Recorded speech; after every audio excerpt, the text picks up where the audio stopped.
Hey YouTube, Joeboy here. So, today I want to talk about Yorki, the captain of the Rumbar Pirates, Brook's former captain, and perhaps everything that might have occurred until his presumed death, and then speculate that maybe he's not dead.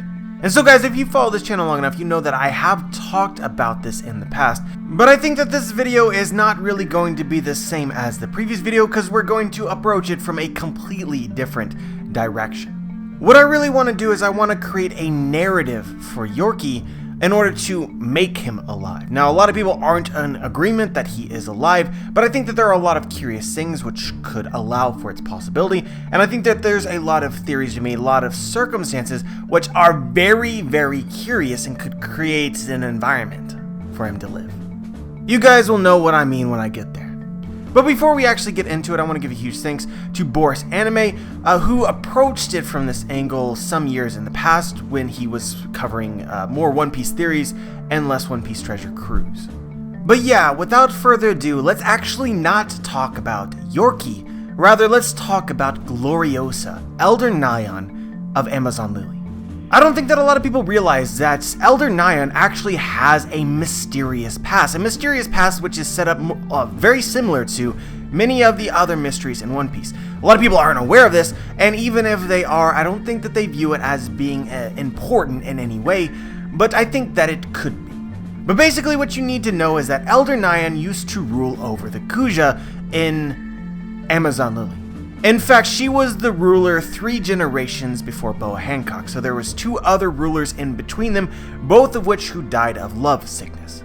And as we saw in the Amazon Lily arc, love sickness was crucial to the story there because Boa Hancock contracted the same thing for Luffy. But at the same time that we learned this, we learned that Elder Nyan actually went through similar circumstances in her youth. While she was a ruler of the L.O.G.I.A, she ended up leaving Amazon Lily because of love sickness.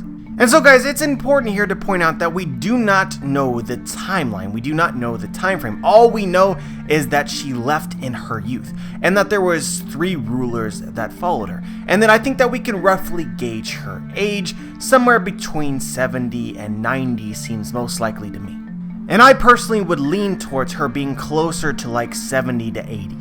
And so again here, the timeline that follows is incredibly not clear.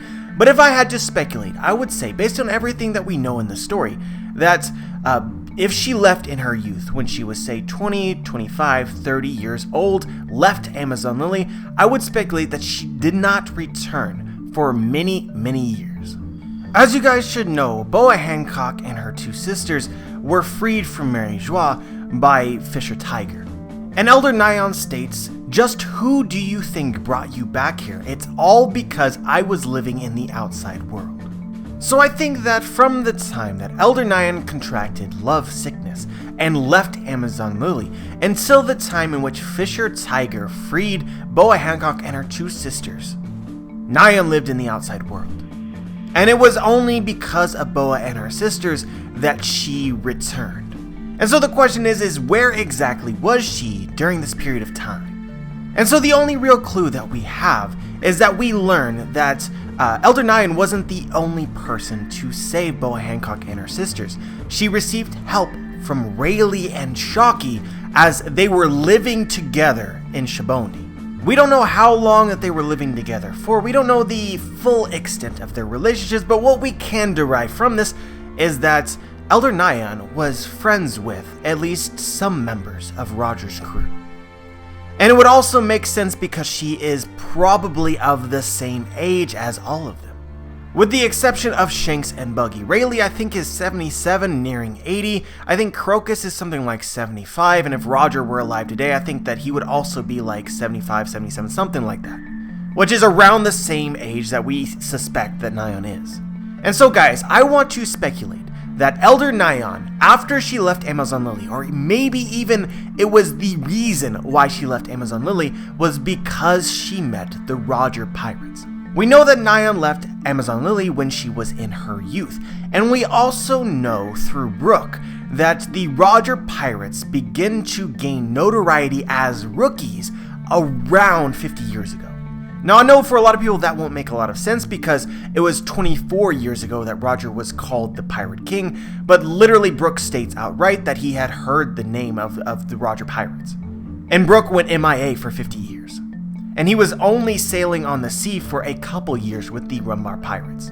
And even looking back at Roger and Rayleigh's flashback, Roger looks incredibly young, like they set out to the Grand Line when they were in their 20s, and it was not until Roger was closer to 50 that he became the Pirate King. So straight up guys, the point of this theory is not to speculate, Elder Nyan X Roger, right? I don't want to do that. I mean, it's possible to speculate something like that, but it doesn't add anything to this theory. It could also be any other member of the Roger Pirates, like Crocus, or Scopper Gabon. Hell man, Rayleigh could have his own harem in Shabondi, and Shocky and Gloriosa, both of them. It's really not important. It could also be that Elder Nyan didn't fall in love with any of them, but just happened to meet them as she was traveling.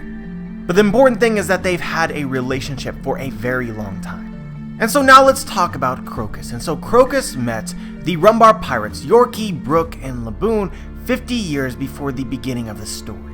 However, it was not until 26 years before the start of the story that Crocus learned that Roger had an incurable sickness and decided to be their ship's doctor. And part of the reasoning as to why he wanted to join them, aside from helping Roger, was because he wanted to learn what had occurred to the Rumbar Pirates. And he did eventually find out. What he told the Strats in chapter 104 is that those fellows left already. Left from the Grand Line, that is. I heard from a reliable source. And then Nami says, so they just left the whale behind? But that would mean that they left the Grand Line through the calm belt. And so guys, I want to pause here for a moment because it is undeniably true that Crocus's source was reliable because what he ended up telling them was in fact at least partly the truth. Now, the majority of the Rumbar Pirates never left the Grand Line. They never traveled through the calm belt. They died in the Florian Triangle. But that's not all of the Rumbar Pirates. Because shortly before the Rumbar Pirates all died, Yorki and 10 other members of their pirate crew ended up coming down with an incurable disease. An incurable contagious disease. And the only way that they had a chance to survive, given that they did not have the medical expertise in order to cure it, was to get Yorki and these 10 other members out of the Grand Line through the calm belt. And so straight up guys, this cannot be a coincidence. Crocus knows that the Rumbar Pirates tried to escape the Grand Line through the calm belt. That is actually what part of the group intended on doing. That means that Crocus's source was legit. He heard real information. Real but incomplete. Because Crocus does not seem to be aware of the remaining Rumbar Pirates who never left the Grand Line and died in the Florian Triangle. Somehow, somebody told Crocus that Yorki and 10 other members of their crew ended up trying to escape the Grand Line through the calm belt. How is it possible for him to have learned this? And I believe that our best guess is that Crocus was informed by Elder Nyan. Because 50 years before the start of the story, while Elder Nyan was still the Empress of Amazon Lily, she ended up encountering Yorki, traveling through the calm belt.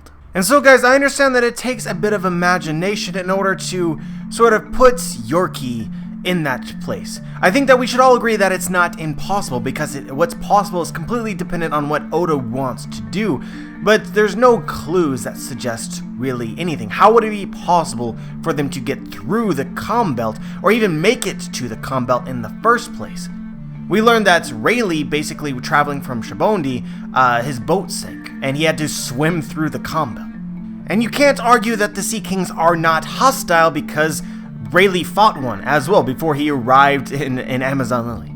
So Yorki and crew, also while being sick, potentially with some people helping them we do not know, had to make it from wherever they were to the calm belt. And then they would have had to, at the very least, make it halfway through the calm belt in order to reach Amazon Lily. You just gotta believe. That's the only way that I can put it.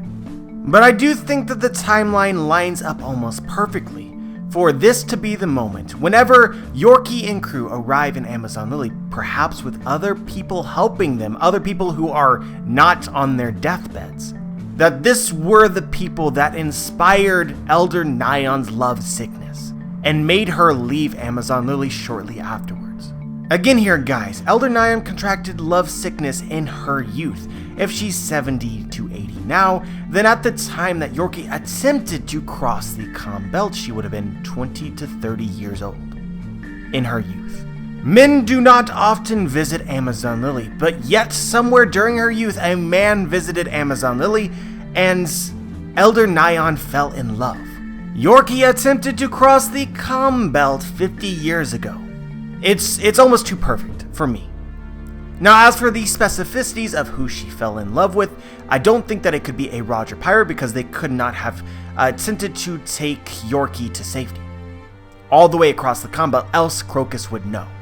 But anyway, keep in mind that this is speculation, fill in the gaps as you see fit, and now let's talk about other strange things that just sort of connect together oddly.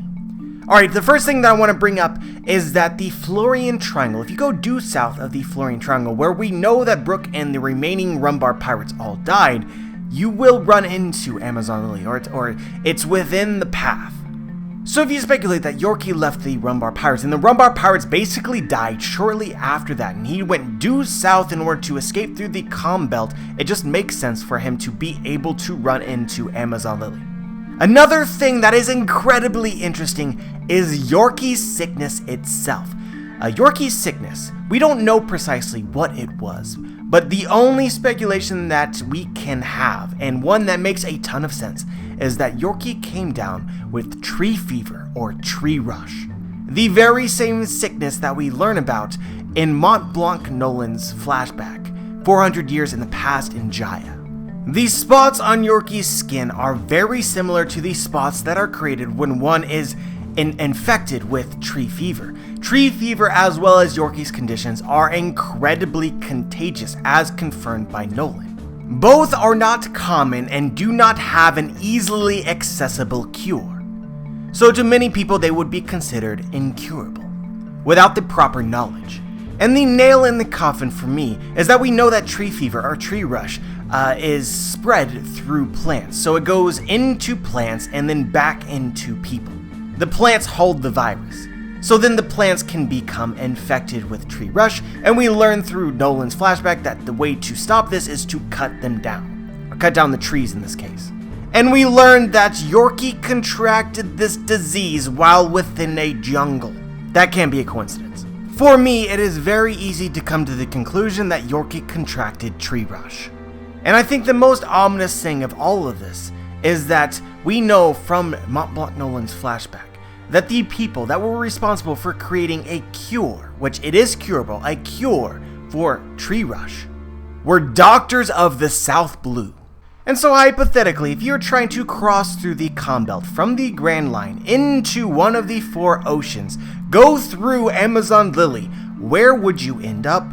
You would end up in the South Blue, the place which created the cure for tree fever.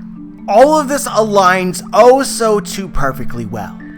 I understand that this is it's composed of many various theories, some parts in which you have to fill in the blanks. Some theories are stronger than others, but still the final conclusion leads to the possibility that Yorki is alive.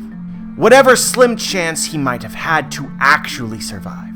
And I think that this leads us back into the initial arguments, which is why people think that Yorki might be alive in the first place, which is that if Oda wanted to kill Yorki, he could have.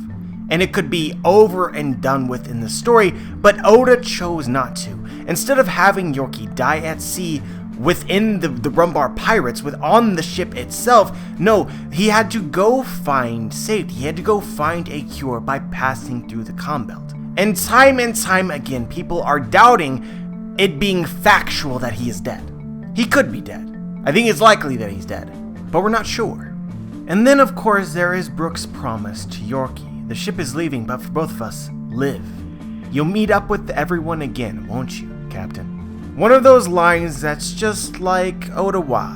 Why did you include this? Why are you creating mystery when it shouldn't be here, unless you intend to create mystery? You intended to create ambiguity. In the past, when talking about this theory, a lot of people would chime in saying that all the characters in the flashback are confirmed to die because that's just the point of the flashback, characters die. But that doesn't hold true today because of Sabo. Because Oda did not show us Sabo's death, it set up the possibility of Sabo returning to life, and that is precisely what happened. Now granted, the setup for Sabo coming back to life was a lot more obvious than this. But still, in terms of unclear deaths and flashbacks, I would rank this number 2 behind Sabo. Yorki's death is unconfirmed, and therefore speculation, I think, about what ends up happening is viable. But still, despite this, one question looms over our heads more than any other, which is that if Yorki ends up going to the South Blue, he survives, he finds a cure, why is it that he has not returned to meet Laboon, to find his crew, and meets Crocus? This is the major hole in the theory. But to again reference Sabo being alive, keep in mind that Oda is God. A lot of people brought up the same questions in regards to Sabo. If he was alive, how come he didn't go and find Luffy and Ace? Well, that's because Oda gave him amnesia. Straight up. A lot of people weren't happy with that at the time. And I would say even looking back at it now, it was more contrived than normal. But still it happened. And I think that in the long run, the payoff was there. When it comes to Yorki, you have to ask the question of, does he have the courage to return to the Grand Line, given what had occurred to him there, given what maybe he learned about his crew later, after he had recovered, that they died? Could he face Laboon, knowing that he had abandoned them? Whether it was his body giving out sickness or whatever, he still might view it to be his fault. Crocus tells us this, but even if they did survive, they would never dare to return here again. A place where the seasons, climate, current, and winds cannot be any more chaotic. A place where common sense fails to uphold. That place is this sea, the Grand Line, and it rules with fear over the faint-hearted. Now we're led to believe that this is some kind of misconception because the Rumbar Pirates were not affected in this way. Yorki came down with a sickness and the rest of the crew were just defeated, lacking their captain. But maybe it is partly true. Maybe Yorki could never return. Many people, including L.O.G.I.A of Oro Jackson, have speculated about the mysterious man who appears in the cover story of chapter 631, From the Decks of the World. And each of these cover stories relates to certain Straw Hat crew members. And so chapter 631 is Brook's cover story. And all the characters that we see and all of the cover stories are people that we know and have specific relationships with the subjects that relate to the cover story. Except for this man in chapter 631. We know Laboon and Crocus relate to Brook, but a lot of people speculate that this man also has a relationship. That this is in fact Yorki. Perhaps returning to the Grand Line after learning for the first time that his crew was not dead, that Brook still survived. And he would know this because Brook is now infamous again in the world, having joined the Straw Hat Pirates. But all we can really do is speculate, and the chances of our speculations being accurate are not particularly high. There's even some people out there that speculate that in present day, Yorki is actually Greenbull. There are several reasons why people speculate this, none of which are particularly strong, but it is incredibly interesting. But I think the most persuasive piece is the fact that the Rumbar Pirates Jolly Roger and their figurehead on their ship was that of a bull and horns. This is really curious because we don't know of any connection between Yorki and horns, even though Jolly Rogers reflect their captain oftentimes. I don't really want to argue this theory though, so if it interests you, go ahead and search Google. But yeah guys, I could literally talk about this and related ideas for a very long time, but I think that kind of defeats the purpose. What I really wanted to argue was circumstances which could lead to Yorki being alive, given some very curious connections. But yeah guys, that's pretty much all I had to say today. As always, I'm curious as to what you guys think about this, whether you agree or disagree, and why. Just share your thoughts. Like the video if you liked the video, dislike the video if you disliked the video, make sure to subscribe if you want to be notified for my future content, and as always guys, have a wonderful day.